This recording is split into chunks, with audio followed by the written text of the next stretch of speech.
రాష్ట్రపతి ప్రసంగంగా తర్వాత మేము తెలంగాణ గురించి కొన్ని పాయింట్స్ మాట్లాడాలనుకొని ప్రెస్ మీట్ పెట్టుకోవడం జరిగింది. మిత్రులందరికీ కూడా తెలియజేయడం జరిగింది.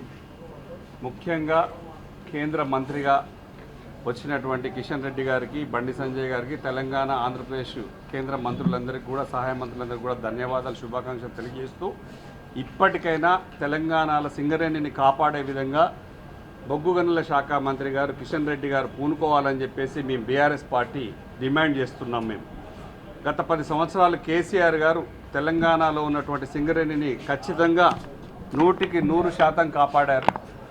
ఒక్క వేలంలో కూడా ఒక్క మైన్ కూడా పోకుండా కాపాడడం ప్రయత్నం చేశారు. ఖచ్చితంగా వేరే ఒక వేలంలో వచ్చిన మైన్ కూడా ఎట్టి పరిస్థితిలో లోకల్ వాళ్ళే చేయాలనే ఉద్దేశంగా, ఇది లోకల్కే తెలంగాణకే దక్కాలనే ఉద్దేశంగా పోరాటం చేయడం జరిగింది.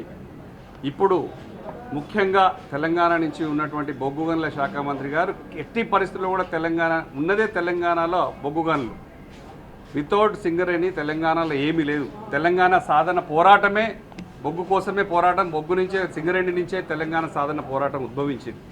ఆ పోరాటానికే టీఆర్ఎస్ పార్టీ నాందిగా ఇప్పుడు బీఆర్ఎస్గా ఉంది. ఎట్టి పరిస్థితుల్లో కూడా దాన్ని పోకుండా కాపాడాల్సిన బాధ్యత కేంద్ర మంత్రుల మీద ఉంది. అట్లాగే రైల్వే కోచ్ ఫ్యాక్టరీ ఇవ్వలేదు ఇప్పటివరకు కూడా. బయ్యారం స్టీల్ ఫ్యాక్టరీకి పక్కనే ఉన్నటువంటి బయలేడిల్ల ఐరన్ ఓర్ మైన్ అత్యంత గ్రేడ్ ఉన్నటువంటి మైన్, దాన్ని మనం కనుక శాంక్షన్ చేయించుకుంటే, బయ్యారంలో స్టీల్ ఫ్యాక్టరీ పెట్టుకుంటే తెలంగాణలో చాలా మటుకు ఉద్యోగాల ప్రాబ్లం సాల్వ్ అవుతుంది. తెలంగాణలో బయ్యారంలో ఉన్నటువంటి ఐరన్ ఓర్ మైన్ తక్కువ గ్రేడు బయలేడిల్ల మైన్ కూడా మనం తెచ్చుకోగలిగితే, ఈ రెండు కలిపి స్టీల్ ఫ్యాక్టరీ బయ్యారంలో కనుక పెట్టగలిగితే చాలా పెద్దగా ఉద్యోగాలు భర్తీ చేయవచ్చు. ఇది ఒక మంచి ప్రాజెక్టుగా మీ హయాంలో జరగాలని చెప్పేసి మనస్ఫూర్తిగా కోరుకుంటున్నాం. దీనికోసం బీఆర్ఎస్ పార్టీ పోరాటం కూడా చేస్తుంది. సింగరేణిని మాత్రం ఎట్టి పరిస్థితుల్లో పోకుండా మా పార్టీ ఖచ్చితంగా కాపాడుకునే విధంగా చూస్తుంది.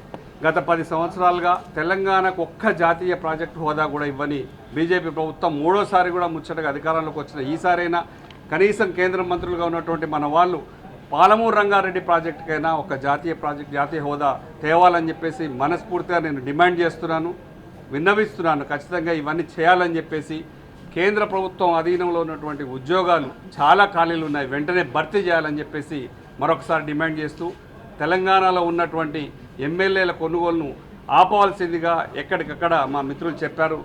ఇవన్నీ కూడా మంచి చర్యలు కావని చెప్పేసి మరొకసారి విన్నవించుకుంటూ, జై తెలంగాణ, జై కేసీఆర్.